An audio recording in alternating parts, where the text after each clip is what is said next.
বন্ধুরা, জল যখন মাথার উপর দিয়ে উঠে যায় ব্যক্তি তখন ঠিক এইরকম টাইপেরই কথাবার্তা বলে।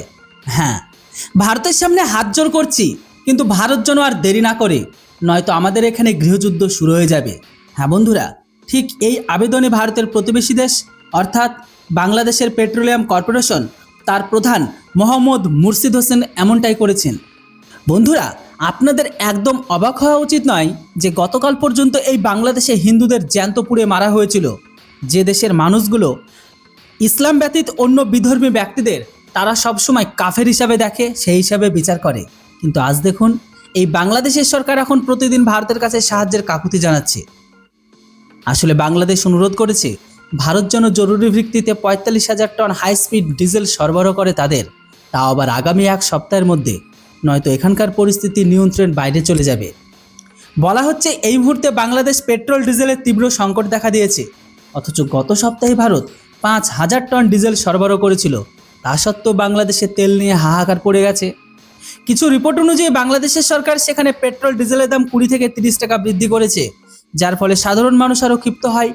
পেট্রোলের দাম বাড়ায় বাংলাদেশের যাতায়াত ও পরিবহন খরচও বেড়ে গেছে, যার প্রভাব এখন সবজি বাজার থেকে শুরু করে বাইরে থেকে আসা প্রতিটি পণ্যের ওপর পড়ছে। আপনাদের জানিয়ে রাখি যে বাংলাদেশ, ভারত ছাড়া চীন, সিঙ্গাপুর এমনকি এই সমস্ত জায়গা থেকেও তারা তেল আমদানি করে, কিন্তু ইদানিং তারা বাংলাদেশকে পেট্রোল ডিজেল দেওয়া সম্পূর্ণ বন্ধ করে দিয়েছে।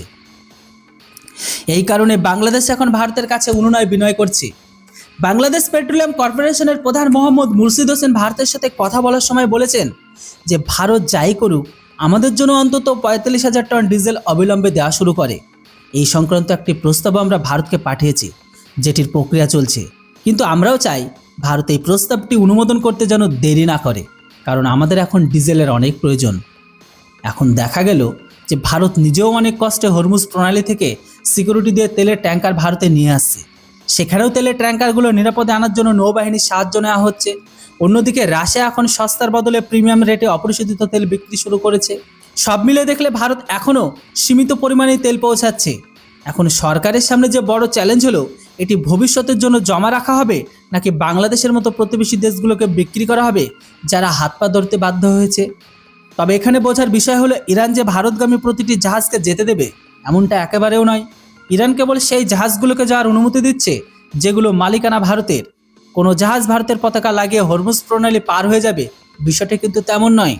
ইরানের নৌবাহিনী বর্তমানে প্রতিটি জাহাজের বিস্তারিত তথ্য যাচাই করেই তাকে বাইরে যাওয়ার রাস্তা দিচ্ছে।